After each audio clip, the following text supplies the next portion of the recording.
again, I'm glad you're here. Thank you. But then you're sitting in this seat. It's crazy. It's a good seat, man. Yeah, Crazy. you know why? Because somebody has made it a good seat. They've warmed up that seat for 5 years. Illuminated it. Exactly. And then the brother came over respectfully, Right. said, excuse me. Oh, he didn't say that. He said, "Excuse me, King." Get the fuck out my seat, bro. Yeah, like That would have been trying to hurt me. So if he would have asked nicer. Nah, I'm just saying. Okay. Like I didn't know we were playing Hey, dog, musical chairs. we're not doing that on my name. I This didn't shit say that. is I didn't know. I got you. I hate that you only do that when I start talking. Mark been being nasty this whole time. I'm talking got to you. every. Yo, what's going on, YouTube? Today, we've got to talk about the latest Joe Budden Podcast episode because from the jump, it's pure chaos. I'm serious. This episode starts with tension that makes no sense at first glance, but once you break it down, it's a whole strategy being played out. So here's what went down.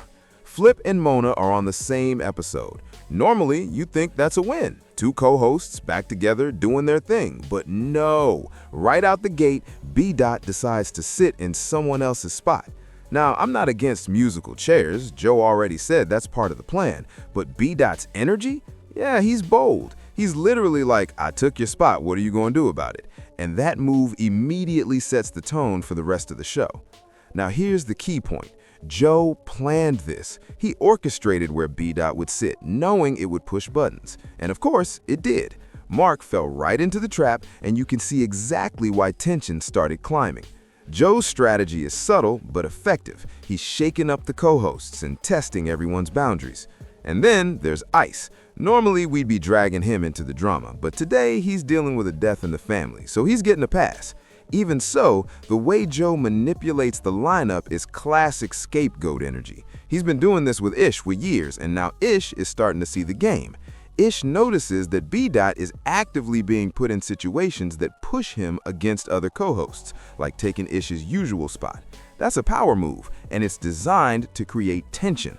The audience is not blind either. Patreon comments are already going off. What's wrong with B-Dot? Get him out of here. He's too corny to be playing tough with Ish. And honestly, that's fair. People are reacting to the energy he brings. But here's the thing. B-Dot is not here to replace anyone. He's here to shake things up, expose weak points, and force the co-hosts to respond. And for a lot of people, that's entertaining. B-Dot's style is interesting. He's not afraid to joke, to dance during the intro, or to poke fun at himself while still standing his ground against other co-hosts. That mix of humor and tension creates friction, which fuels arguments like the one he had with Mark later in the episode. And that, again, is exactly what Joe wants. He's positioning B-Dot as the catalyst, making sure someone is always stirring the pot. Flip and Mona deserve a shout-out, though. Flip's really holding it down, calling out Joe when he interrupts, making sure Mona gets to finish her thoughts, and generally keeping a positive vibe on the show. That balance is crucial because without it, the episode could have completely fallen apart. But even their positive back and forth creates a narrative. Suddenly, people start speculating. Flip and Mona can work together. Did Joe plan this? The story keeps shifting. And then there's the bigger picture. Ice and Ish missing episodes while Flip returns raises questions about pay, status, and behind-the-scenes moves. Is Joe using these demotions and rotations to manipulate the energy of the show?